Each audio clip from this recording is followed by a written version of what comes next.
With 6 of its students dead, the University of California, Santa Barbara community is in mourning. The gunman who methodically planned the attack chronicled his descent into a deranged rage. How did this young man, who seemed to have everything, become a mass murderer? Tonight, we take a close look at the clues and his parents' futile race to try to stop him. ABC's Cecilia Vega is in Santa Barbara. Tomorrow is the day of retribution. Is this the latest face of evil in America? You forced me to suffer all my life, and now I'll make you all suffer. An angry and psychologically twisted young man whose public rantings exploded into sheer terror in a quiet California community. Shots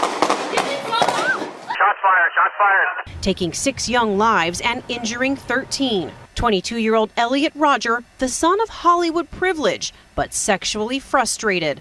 A virgin vowing revenge in a twisted video he posted Friday addressed at his perceived enemies, young women he says rejected him. All those girls that I've desired so much, they would have all rejected me and looked down upon me as an inferior man if I ever made a sexual advance towards them. Deep delusions that would turn deadly. I hate all of you. I can't wait to give you exactly what you deserve. And tonight, the University of California, Santa Barbara shut down. Classes canceled, flags flying at half-staff, a community in mourning. Thousands coming together for an emotional memorial service.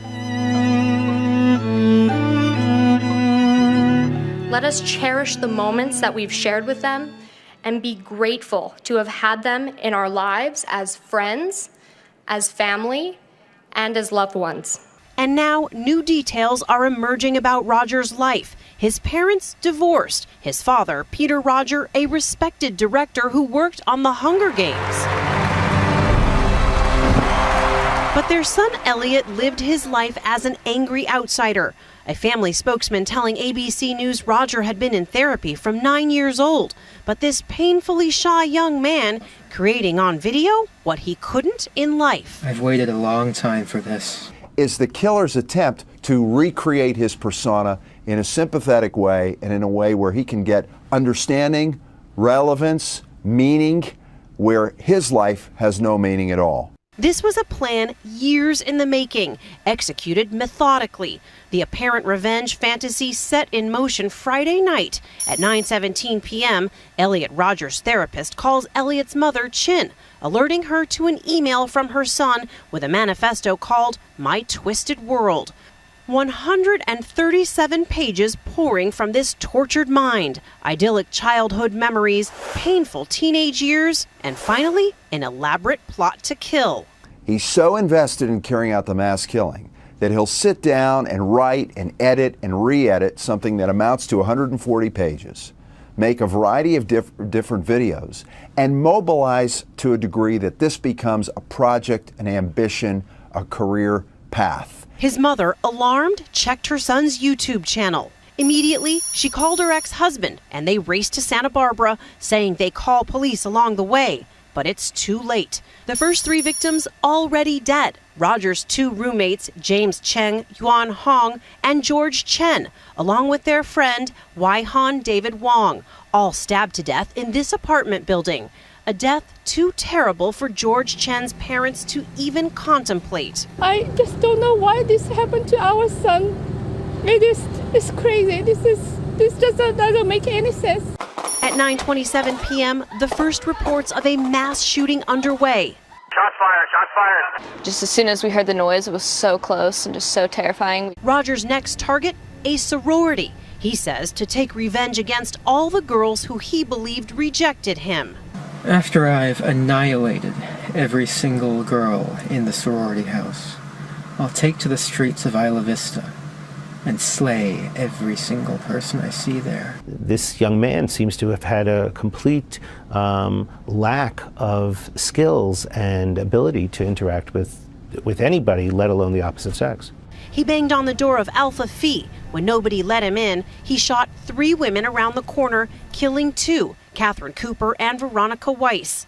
But Rodger's rampage wasn't over. 9:30 p.m., he opens fire at this deli filled with students. Surveillance video shows people diving for cover. I honestly thought that was my last moment. I thought I was going to die.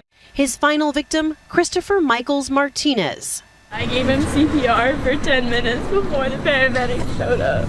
Our son was the most important thing in the world to all of us. He was our only child, and he was so much a part of our lives that it's hard to imagine how things are going to be like now that he's gone.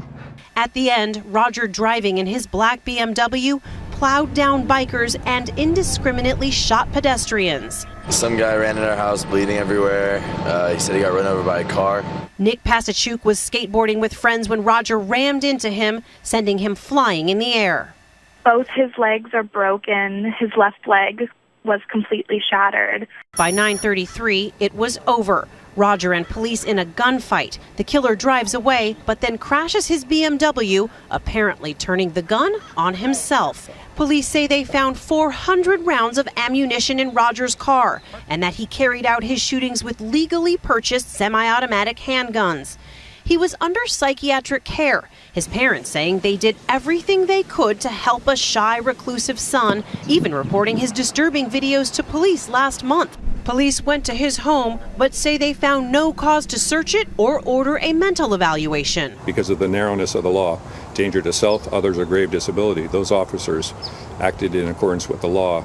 But in his manifesto, Rodger wrote, "If the police would have searched my room, found all of my guns and weapons, I would have been thrown in jail, denied of the chance to exact revenge on my enemies." Thankfully, that wasn't the case, but it was so close. The problem is that we send the authorities, who are not mental health professionals, to check on this young man, and it takes a very trained eye and a lot of skill to decide whether or not this person is a risk to hurting themselves or hurting others. His anger at sexual rejection morphing to misogynistic diatribes.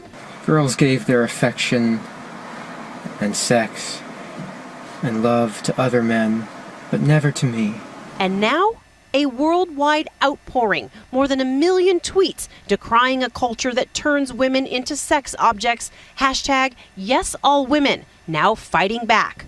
Because every woman I know has experienced some form of sexual harassment, abuse, or assault, myself included. And on campus tonight, remembering those lost, sharing the pain, and searching for answers. If you agree that the people in Washington should hear that not one more person should have to die because of this ridiculous situation, then when I raise my hand, I want you to shout so loud that they're going to hear you. Yeah! Not one more! Not one more! For Nightline, I'm Cecilia Vega in Santa Barbara, California. But often that search for answers can be so difficult. Thanks, Cecilia.